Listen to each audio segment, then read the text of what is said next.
Худайның фатихаларын телим сезгә, дуслар. Мәңгелек тормышны мирас итеп алу өчен миңа нишләргә? Шундый сорау белән бер бай түрә Гайсәгә мөрәҗәгать итә. Без бу турыда Люк бәян иткән Инҗилдә булай дип укыйбыз. Башлыкларның берсе Гайсәдән: "Игелекле устаз, мәңгелек тормышны мирас итеп алу өчен миңа нәрсә эшләргә кирәк?" дип сорады. Гайсә аңа әйтте: "Нигә син мине игелекле дип атыйсың? Бер Аллаһыдан башка һичкем дә игелекле түгел. Аның әмерләрен беләсең: зина кылма, кеше үтермә, урлама, ялган шаһидлек бирмә, атаңны һәм анаңны хөрмәт ит." Башлык әйтте: "Мин буларның барысын да яшьтән үк үтәп килдем." Моны ишеткәч, Гайсә аңа әйтте: "Сиңа әле бер нәрсә җитми. Нәрсәң бар, барысын да сат һәм фәкыйрьләргә өләш. Шулай эшләсәң, күктәге хәзинәгә ия булырсың.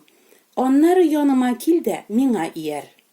Ул исә моны ишеткәч, кайгы-хәсрәткә төште, чөнки бик бай иде. Әлеге әңгәмә турында бераз фикер йөртеп, моннан үзебезгә нәтиҗәләр ясарга тырышыйк. Күренүенчә, бу кеше мәңгелек тормышка ия булырга тели. Бу иң яхшы теләк, һәм аның шушы теләге белән Гайсәгә мөрәҗәгать итүе дә бик дөрес.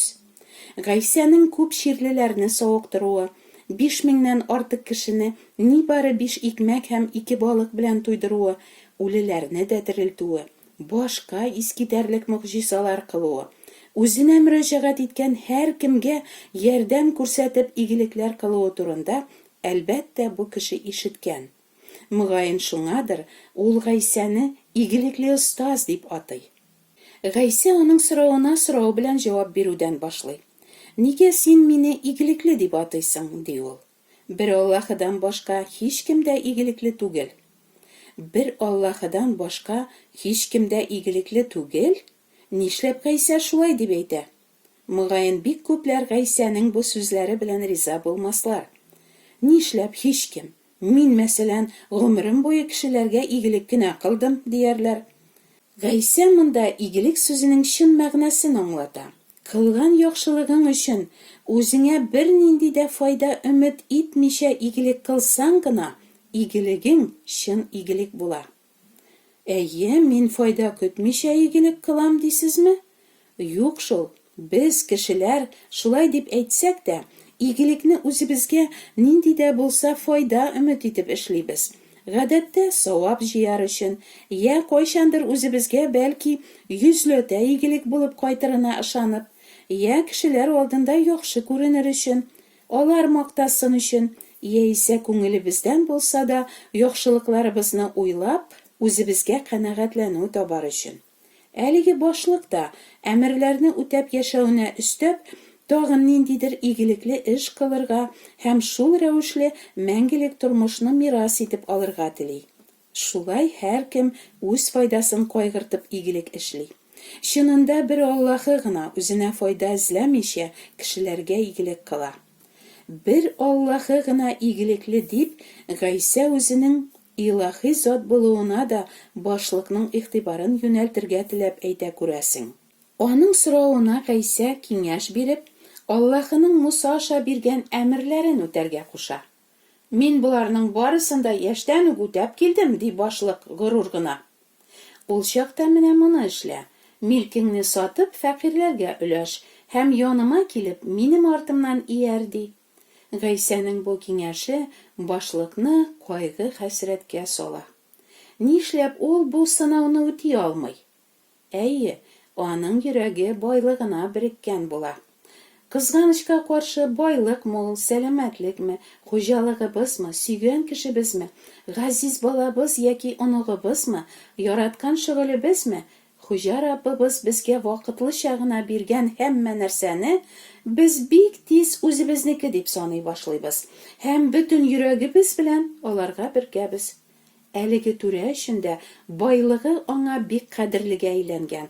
Ул аңа таяна, аңа өметләнә, анда шатлык, рәхәтлек, тынычлык таба, аннан аерылырга теләми димәк.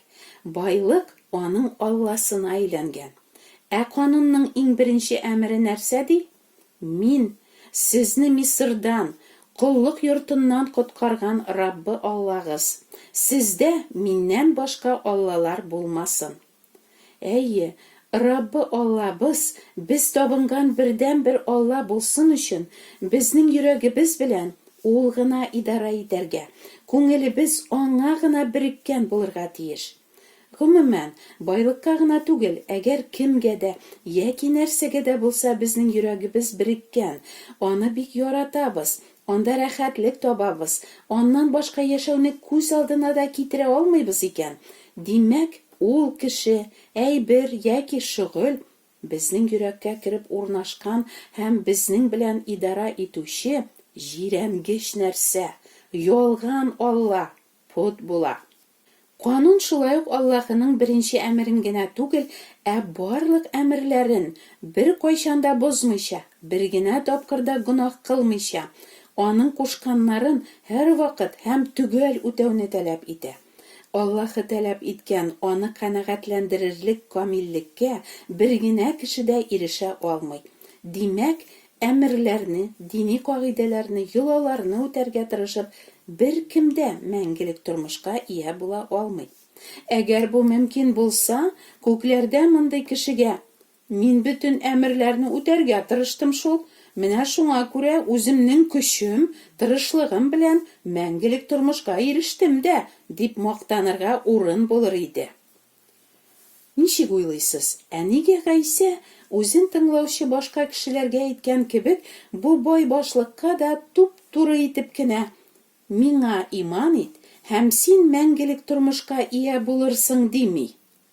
Мин булай уйлыйм, әлеге башлык әмерләрне үтәп яшим дип уйласа да, үзенең көн саен гөнаһ кылып кына торучы тәкәббер бер бәндә икәнен бөтенләй күрми. Һәм гөнаһлары аркасында мәңгелек тормышка түгел, мәңгелек тамукка гына лаек икәнен аңламый. Изге гамәлләре, канун таләпләрен үтәүе белән мәңгелек тормышка лаек буласына ул шул кадәр нык ышана, аңа Аллаһының мәрхәмәте белән генә бирелә торган мәңгелек тормыш кирәк тә түгел. Шуңа күрә гөнаһлы икәнен аның үзенә күрсәтергә һәм коткаручыга мохтаҗ булуын аңлатырга теләп, Гайсә аны канун аша сынап, иң элек милкен сатып фәкыйрьләргә өләшергә, ягъни путларыннан баш тартырга куша. Менә шунда бу башлык кайгы-хәсрәткә чума. Уйландымы икән ул үзенең байлыкка береккәнлеге, путка табынучы икәнлеге, фәкыйрьләр өчен малын кызгануы, комсызлыгы, якыннарын яратмавы, Аллаһының әмерләрен бер кайчанда түгел үти алмауы турында. Гайсә аңа байлыгына мөнәсәбәтен үзгәртергә генә түгел, янына килеп, аның артыннан иярергә дә куша бит әле.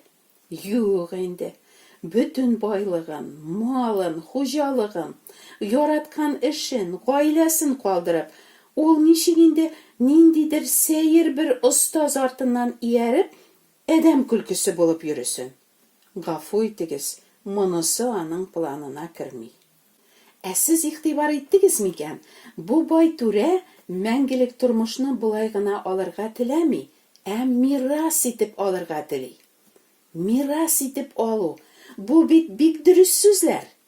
Мирас кемгә бирелә? Беренче чиратта ата-анадан балаларына.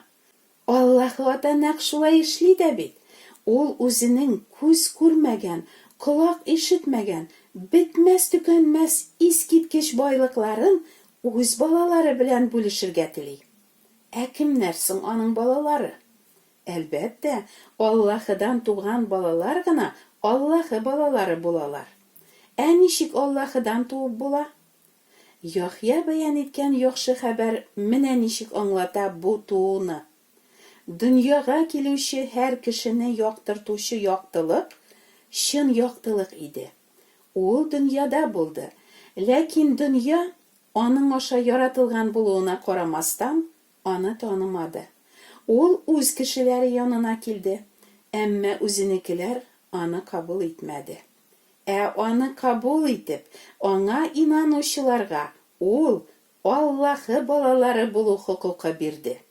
Алар каннан да, тән нәфесеннән дә, ир нәфесеннән дә түгел, Аллаһыдан тудылар. Дөньяга килгән нинди чын яктылык турында сүз бара монда? Әлбәттә, Аллаһы Атаның күкләрдән гөнаһлыларны коткару өчен җибәргән сөекле улы Гайса Мәсих турында. Димәк, Гайса Мәсихнең безнең урынга җанын биреп корбан булганына һәм Аллаһы аны 3нче көнне үледән терелткәненә ышанучылар, аны кабул итеп инанучылар, ягъни Аллаһы балалары булалар.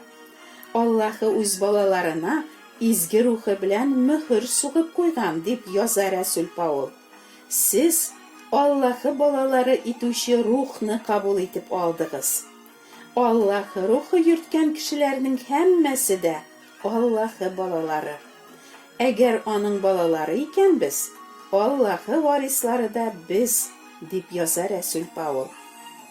Аллаһының үз балаларына вәгъдә иткән мирасы ул мәңгелек тормыш. Шулай итеп, әлеге бай түрә мәңгелек тормышны мирас итеп алырга тели, ләкин ул аны Аллаһы баласы булу хокукына ия булып түгел, үзенчә, ягъни игелекләр кылып, канун таләпләрен үтәргә тырышып, эшләре өчен түләнгән хезмәт хакы кебек алырга тели. Әмма Аллаһы мәңгелек тормышны кешенең игелекләре өчен сатып бирми, үз балаларына мирас итеп, бүләк итеп бирә.